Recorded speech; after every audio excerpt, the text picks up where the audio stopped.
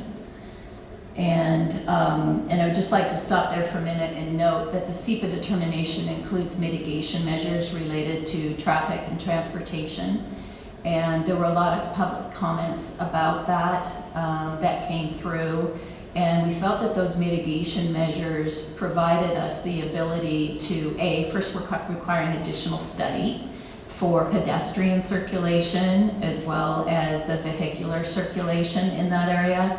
But it also affords us the ability to require additional mitigation measures if needed following that additional study.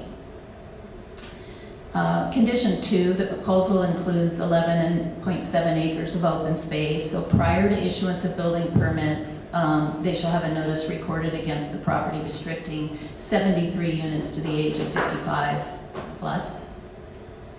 The pavilion structure, which I commented on at the corner of McNeil and Marshall Circle, shall be designed to meet the city's definition of a structure and should be located between 0 and 20 feet of these streets as required to meet the front setback requirements. And if there is a modification to the school building placement, the city does have master plan amendment criteria that would need to be followed to determine if it does trigger a master plan amendment.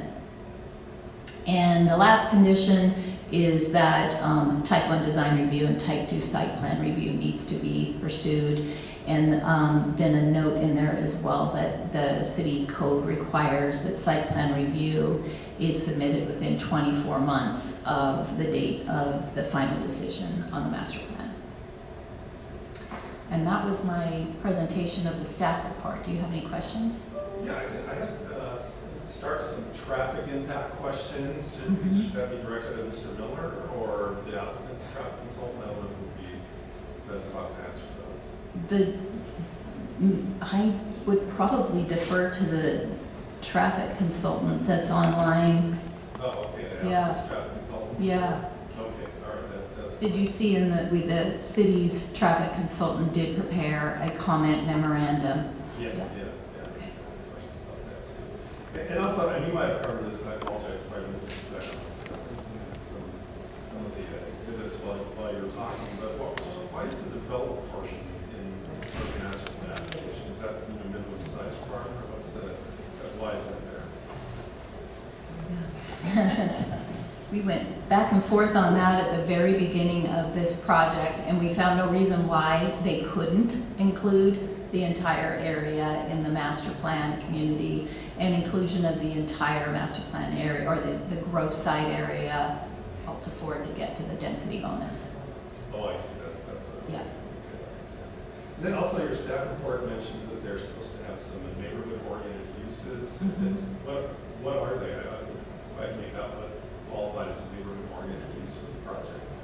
And there's a list of like 4 of them. If you just give me 1 second here.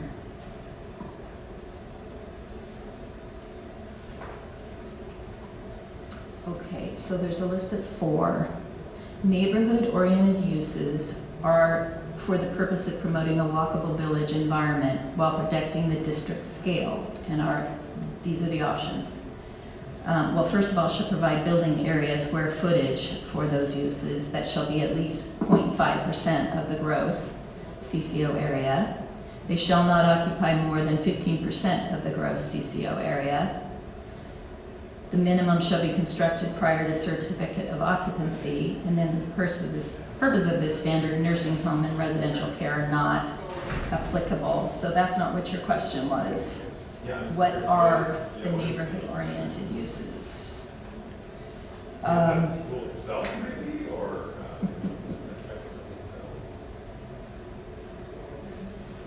I think it was the school. Yeah. Or was it multifamily? It was a multifamily. Oh, okay. Yeah. Okay, great. Okay, yeah, that's all the questions I had for now.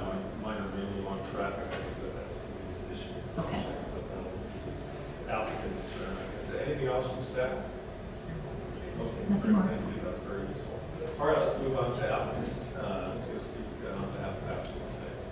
I'm Jeff Ryan. I'm with Helix Design Group. Okay, so I can swear you in, you swear affirm to tell the truth, nothing but the truth in this proceeding? Yes. Great. I'm with Helix Design Group. We were assigned the master plan portion of this to work with the different groups, the city, the two developer, the two builders, potential builders, designers, the school district, and multifamily. We do not have any stake in any of the designs on this, just the master plan data. The document before you that we produced, took almost a year of work with all the participants to come up with a design that met all the requirements. We're happy to see this, the staff report when it came out a couple weeks back. It appears there's not much for me to talk about in some ways this afternoon. To start off with a lot of questions probably, but we're very happy with the way that the staff report came out because we've met all the requirements as we stated, and we've worked really hard to do that. I think this is a benefit to the city. The elementary school in particular is quite the benefit for the city, and as part of the community and the walkable part of the neighborhood. There's lots of trails and there's field going in. The senior housing, which is needed in the community, is important, and it will have its own recreational facilities with that too. So that's part of their amenities, it's not public. But all in all, I think this is a good opportunity for the city to build that village that they are trying to achieve in their goals. Like I said, I'm not going to say a whole lot more at the moment because it was a really nice presentation that talked about all the specifics, and it would be, if I just repeated the delivery, you'd fall asleep probably one at a time. Mike, do you want to say anything at the moment? I swear you in, sir. No comment or? I'm good. Okay. Unless there's a specific question. Yeah, just for your traffic consultant. Yeah. All right, and what's his name? Yeah. Oh, Mr. McKinney. Okay, there he is. All right, Mr. McKinney, let me swear you in. Just raise your right hand. You swear affirm, tell the truth, nothing but the truth in this proceeding? I do. Oh, great, thank you. All right, yeah, I want to talk a little bit about the Box Hollow McNeil intersection. It looks like overall post-project, it's going to be an LOS-D&E, but from what I recall, one leg will operate at LOS-F for, if I remember correctly, like 15 minutes a day or something, I think maybe the report said. I was just, so just to confirm, is the city's adopted LOS, is that D, is that what applies to that intersection?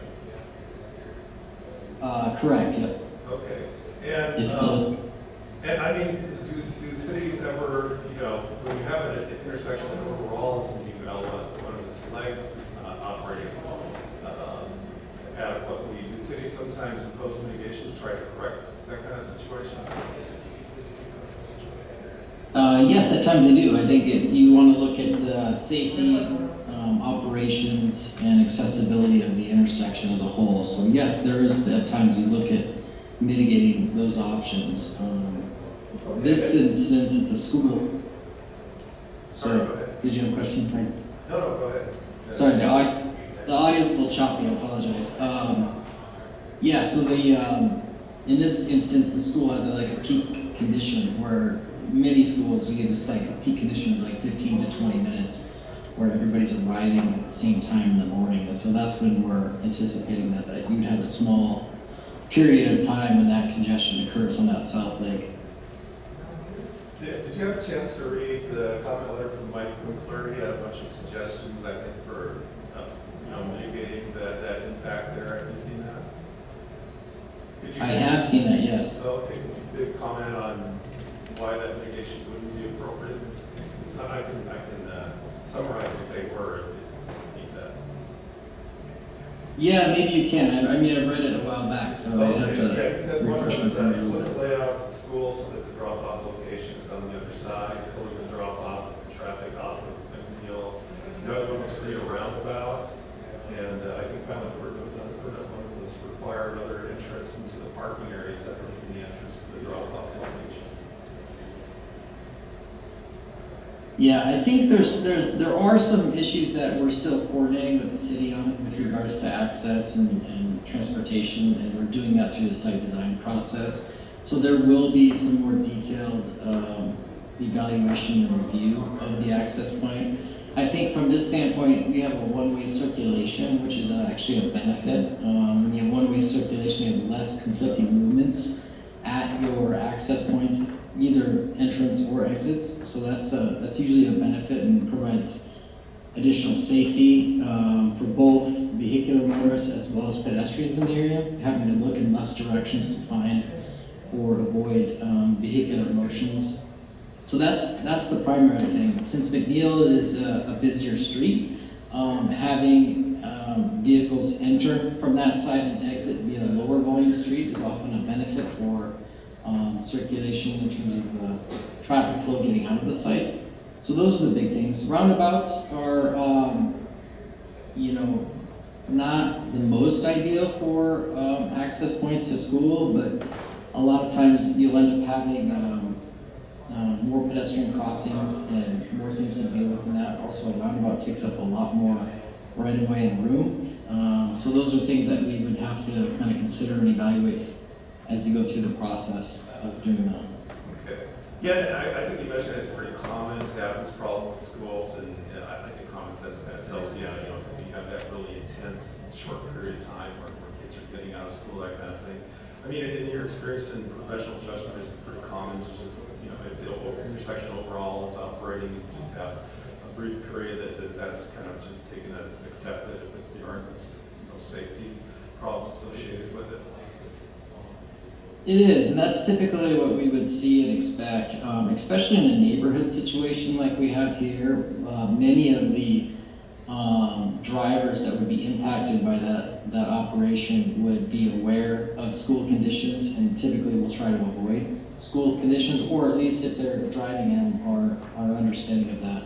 We're also working with the city to identify it being a school zone along McNeil Street, so that will benefit improved safety and speeds along that area. In addition, there's multiple access routes for residents to avoid that intersection if they need or deem to have to travel during that period on a regular basis. So there's alternative routes, and so that's another thing that we look at. Since there's alternative routes, drivers then have a choice to circulate in different areas to congestion points. Okay, great. Thank you, sir. Appreciate your comments. It's really helpful. So, all right, and applicants, that's it for your side activity, is that correct? It is. Okay, well, let's move on to the public at this point. We'll deal first with the people who were here in person. If any of you in the back want to say something, come out to the podium. We'll be all do this time. You will call out names first. Mr. Allen, did you want to say anything? Dave's going first. Okay. That's sure. Is that Bunchen? Is that correct? B-U-N-G-E-N-T? Oh, okay. All right. And is that your last name, sir? Just to make sure I can read you right correctly. B-U-N-G-E-N-T, is that right? B-U-N-G-E-R-T. E-R-T, okay. Sorry, yes, sir. Do you swear to affirm to tell the truth, nothing but the truth in this proceeding? Okay. No, you just, when it's green, you should be good. You may need to get a little closer to the, there you go. Are you green? I really That am. doesn't help, I does it? really am. Yeah. No, I was just, This is my wife hates it. there, let's test that. Hello? Yes. Okay. The front page, and for you, are videos that over 42% of the voters voted no on the school bond twice. And that covers a lot of information. I put the time down. If you can take time to look at that, that would be great. Sure. And Mr. Bunchen, I'm sorry, I need to interrupt. I should have said this at the beginning so you all have a chance to comment on it if it's pertinent. But I did do a site visit today. I drove down McNeil. I walked around the site where the public notice for the hearing was posted, and I certainly looked at the Bob Hall and McNeil intersection. So sorry to interrupt, but I had to get that in so that Thank you. comment on that you could. So really quick, the first packet is the history of the fire department, and it goes up from 2017 to 2022, and you don't have to look through it all, but basically the fire department calls for service for Hoffman Hill and Yaley Village account for approximately 1/3 to 50% of all calls for service. So the first page of December 2017, it shows 2016 response, 2017 and the totals. So we went with those 3 months and the calls during the day. What I'd like you to really look at is the second page of each report. We've highlighted Yaley Village and Hoffman Hill. Under Yaley Village, so you understand that, it says PL in parentheses, that is Patriots Landing. We have a senior community, they are a high demand on medical and police. So basically, this is really quick, it shows the need for emergency services to get through. So, and then the 2022 annual performance report, basically the same thing. They changed the way they're reported, they don't report the districts anymore. So that's why we had to go back to show you that. Next comes to the City of DuPont Police Department. There is a City of DuPont and Town of Steilacoom have an SRO, police officer. They've changed the DuPont due to funding. The congestion at all of the schools in Steilacoom School District is the same. Every one of the schools is congested. And it's not just where the gentleman said at drop off and pick up. It is from 6 a.m. to 8 p.m. The schools are used for more than just school, the building itself. The big thing on the police, what we want to show you, this page, it's usually about 4 to 5 pages. This is just a summary, and it has the reporting districts highlighted for you, Hoffman Hill and Yaley Village. And if you combine the two, they are either first or the second district for calls for service for police. And that goes through basically 2017 to 2022, present. They changed the way they reported. The last page is now they do bits and bytes. And so it's a weekly activity report. And so there are an average of 36 calls per the week of last week, August. So that 1/3 of that, 11 of those calls were to Yaley Village and Hoffman Hill.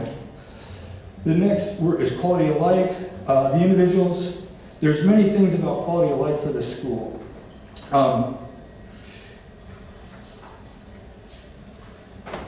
School events. I want to talk about the building, not the school, the building. Chloe Clark, Salters Point, the high school is even longer, Pioneer, they start at 6 a.m. and go till 8 p.m. every day. And this is just all kinds of events that cover that. There's all kinds of issues, and they're addressed on social media. Jan McDonald is a present school board member, and she is replying to one of the major issues, which is busing. The parents, we are a young community, the parents are very concerned about bullying, the things that happen on busing, so they choose to drive to school. This is not going to change. You're not going to change their behavior. The 2020 census, these are the next two things. The Steilacoom School District is based up of the town of Steilacoom, the city of DuPont, unincorporated Pierce County, and some of Lakewood. But if you look at, this is 2020, so it's pretty accurate, the bachelor degrees for both, the employment rate, 50 to 55%. What that means is the American dream is alive and well in the Steilacoom School District. We have one parent that stays at home.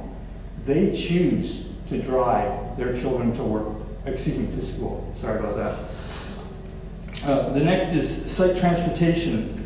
The preamble of the comp plan focuses on transportation. Yaley Park Village, the entirety of Hoffman Hill neighborhood relies on the corridor for access. This creates high peak flows on McNeil Street, and with a steady stream of cars, more than would be expected in a residential area. Hoffman Hill is the largest village in the city, more than twice the size of Palisades. Traffic from Hoffman Village now uses McNeil Street to reach Center Drive. Chapter 9, concurrency in transportation. Transportation is the only public facility where the Growth Management Act specifically requires development to be denied if concurrency is not met. In 2017, the city of DuPont did a traffic analysis. In that, the Hoffman Hill neighborhood in the city of DuPont line is currently a residential neighborhood with primary access to I-5, employment centers to JBLM, employment centers to the city of DuPont via McNeil Street. Second, Huffman Hill Village is a large community in the southwest city. The roadway network is designed to funnel through a single access, McNeil Street to the city center. The transportation impact analysis prepared by Trans Group, the only correct statement is on page 18, and it's 2 words, excessive delays. Their legal department used all kinds of words to avoid pick an alternate route. There's no alternate route.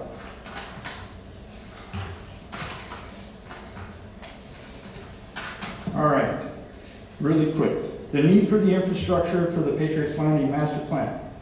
The people that voted no for the funding, we're not against the school. We're against no mitigation to allow for traffic. So presently, under the comp plan, all level of services D, as you asked before, they're under what's going on and what's going to happen is going to be an E and an F. It's going to be terrible. So all those intersections need assistance or mitigation. So this is kind of the last 2 plans. Mr. Lewis knows I'm kind of working against him on the funding and everything. So we have gone out, the Against Committee, we have gone out and we've found mentorships to how do we mitigate this, how do we get a paradigm shift. Going back to the census, we have a very high bachelor degree, PhD. We have engineers that are working with us. This is a really quick, if you change the layout of the school to a T, so you're changing it so it's a T, and you guys have it, you can move the back wing, you can move all the parking to Marshall Circle, no access from McNeil. The bus zone in Steilacoom School District Steilacoom School District over time has created this valet pickup and drop off. Most school districts are moving away from that and they're going to a drop off pickup zone. If you move all the parking to Marshall Circle and access to that from Gary Oaks, from Marshall Circle to Gary Oaks, there's already a lane for parking. That would be the bus zone. No parking. Parents can pull up, drop off, pick up. In the afternoon for drop off, just as the staff walks the students to the bus, they line up for the bus, they walk them out, and they'll find their parents. This is happening in the other areas.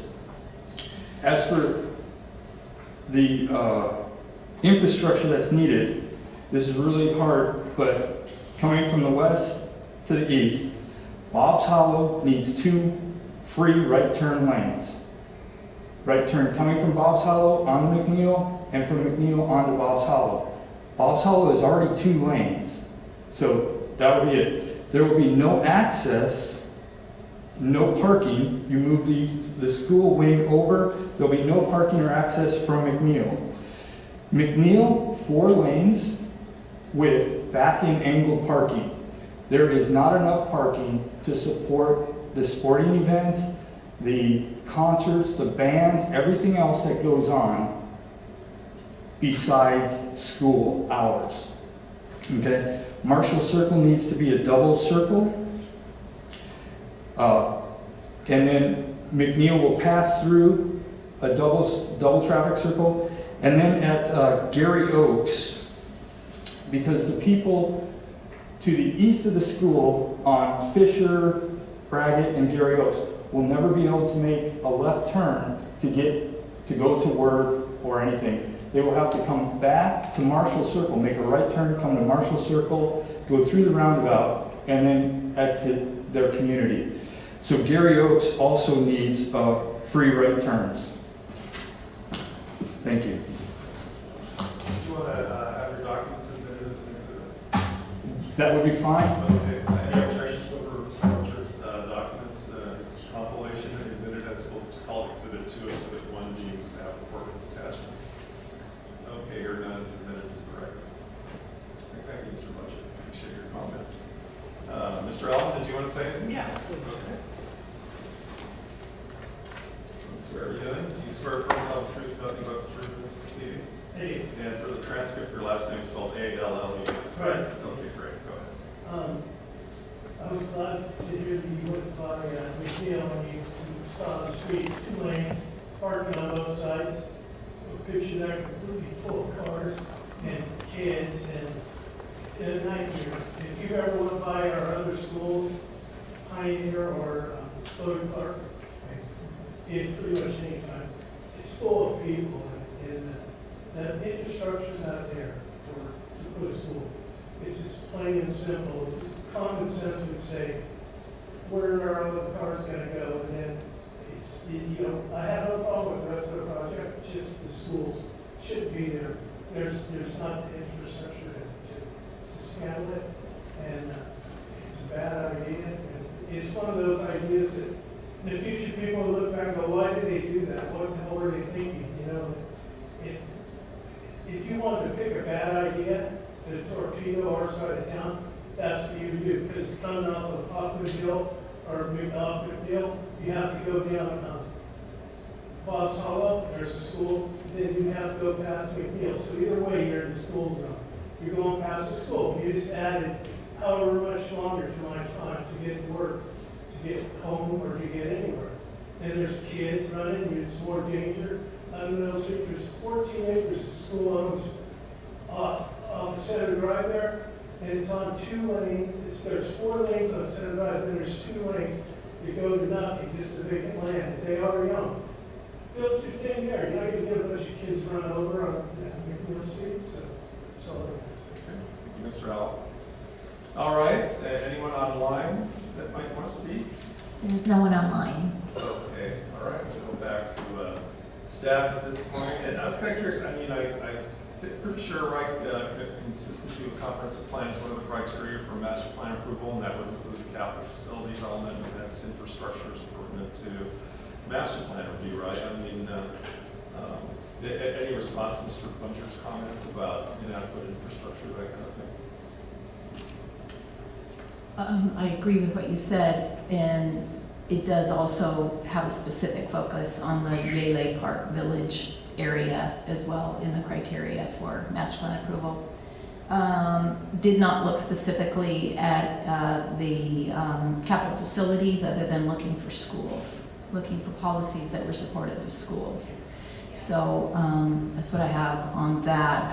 A lot of the comments that I heard, I think one key point needs to be made, and that is that what's happening right now is a lot of the residents in the Hoffman Hill Village are using McNeil to go to Chloe Clark Elementary, which is on the other side of town. And so this would capture those trips and keep them local in the Hoffman Hill area instead of the drive-bys that are going on right now. So, and the TIA said that it did not account for that kind of unique characteristic. So it may be overestimated. Okay. Anything else? Good. Thank you. All right, applicants, you get final word on this. And I mean, obviously the traffic impacts are a pretty significant concern, and it appears for good reason. I'm dealing with LOSD and F, and I mean, the neighbors have ideas of how to mitigate. I am really curious if you have any analysis to respond to that, or maybe you can provide something in writing after today's hearing. I don't know which direction you want to go. It would just help to assess the situation. I'm going to turn school district first, and Oh, okay, we'll sure. get on the other subjects. Okay, sir, we'll get to what's your name for the call? Lunsford. Yeah, Do you swear to tell the truth, nothing but the truth in this proceeding? I do. Yeah, sir, what's your name for the record? For the record, my name is Sean Lewis. I'm Assistant Superintendent for the Stoughton Historical School District, representing our board and our superintendent, Kathy Wade. In response, I think to start with, I should explain that each year the school district does a comprehensive capital facilities plan that looks out 6 years. All of our elementary schools, we have 2 K-3s within our district on the mainland and 1 grade 5-6. They're all over capacity at this point, over their functional capacity. We know we need a new elementary school, and we know that we need an elementary school in the DuPont area. Currently, all 4th and 5th graders in DuPont go to Steilacoom to attend school. So for all of those families that do drive, and there's a significant portion of families that decide to drive their students to school, they all drive from the Hoffman Hill, DuPont area down to Steilacoom. Similarly, all K-3 students, students in grades K-3, if you're in DuPont, you go to one elementary school. It does create a lot of congestion around the Chloe Clark Elementary School. And so when residents point at the issues that they see around Chloe Clark Elementary School, we agree. There are traffic issues and issues that we believe we are going to need to mitigate at Chloe Clark specifically, and we'll have to do more mitigation without an additional elementary school. We believe that trips from the Hoffman Hill area will decrease because the students will no longer be driven, or buses will no longer be going from that Hoffman Hill area to Salters Point Elementary and Chloe Clark. We're going to increase the walking zones. With that said, we also recognize that we'll need to do additional mitigation around the new elementary school on McNeil Street. Safety is paramount for us. We want to make sure students and families are safe around all of our school buildings. We recognize that the design, the initial design that we put forward may not be perfect, and we may need to make certain adjustments, but the drop-off zone that is identified on the current plan is twice the length of the drop-off zone in Chloe Clark Elementary School, and we expect to have fewer numbers of students at the new elementary school as in the current elementary school. Those students essentially will be split in two. We'll have half as many students arriving and leaving each day. We think we need, well, we know we need by law a safe walking route created. We do that in conjunction with the community. That typically would involve crosswalks. It may involve lighted and other traffic mitigation processes put in place. We'll have to spend some money on it. We recognize that. But we don't know exactly what those are until we work through the actual design development site design with the city. But we're prepared to address those issues for the community in the name of safety, primarily.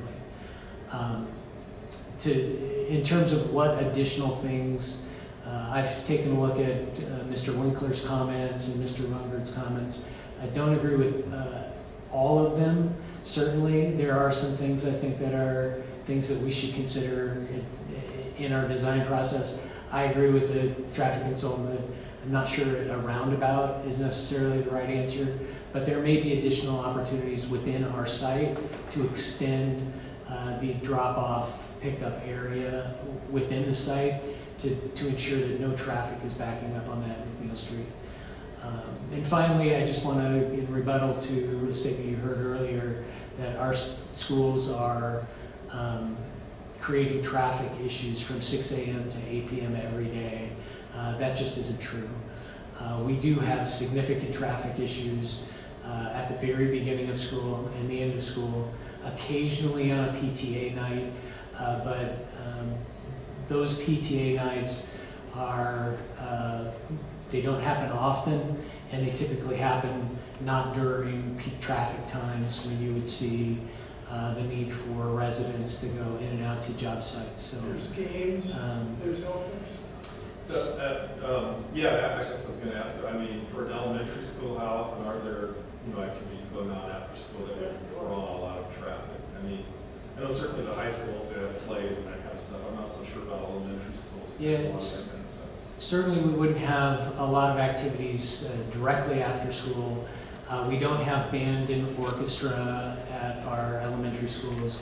There are PTA events, typically 3 or 4 larger events throughout the year. PTA meetings themselves do not create a large number of traffic issues. And we have evening events where we do occasionally where we have a curriculum night or something like that. But you can count them on one hand, typically the number that would create that kind of traffic issue that are school related. We have designed this site to have access for the community.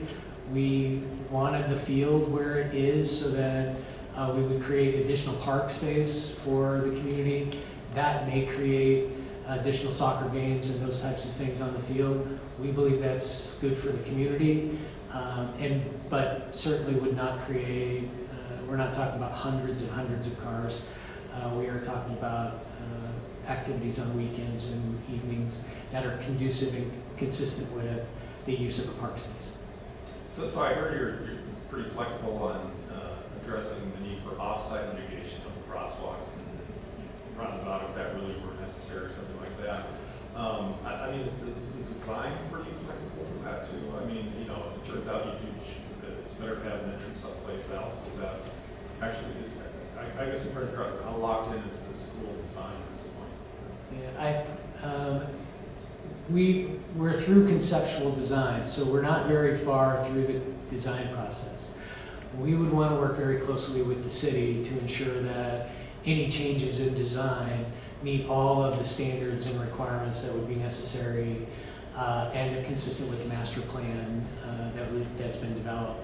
Certainly I can look at the site plan right now and see additional opportunities and changes that we could make to pick up, drop off, and parking. But with every one of those changes, you impact a different area surrounding that school. There's no way around it. If we have a 450 student elementary school that could go up to 500 students, there will be a number of cars that come in the 15 minutes before and the 15 minutes after. The question on the mitigation side, I think that we would want to work with traffic engineers and the city around is how best can we mitigate that traffic congestion in certain places. It will not be perfect. I've been doing this for 25 years. I've never created a situation that eliminated all traffic going into the school 15 minutes before and 15 minutes after, but certainly the school district is more than open to adjusting the site plan and the design to ensure that we create a safe area that does not create the type of traffic issues that people are overwhelmingly concerned about. Thanks, Mr. Lewis. Really appreciate those comments. Of course. Mr. Ryan? Just wanted to add, we do have SEPA and site review and design review. There's still some review process involved with this. One of the things we talked about quite a bit, and it seems like such a minor thing, but there are Gary Oaks on the site that we're trying to retain certain trees, and some of the layout is based on saving those trees. So sometimes it's easy to say, let's put an entrance over here, but we have a grove of large Gary Oaks sitting there. That's one of the reasons one of the entrances seems a little slid towards the center than it could be at the front, because there's a big tree there, and we're trying to retain. It's just a minor element, but that's one of many that we're trying to work on through the process to meet the city's requirements. That's all I can say. All right. Is that it from applicants side at this point? Or are applicants finished with their side? Yes. Okay, great. All right. Well, I'll go ahead and adjourn the meeting then.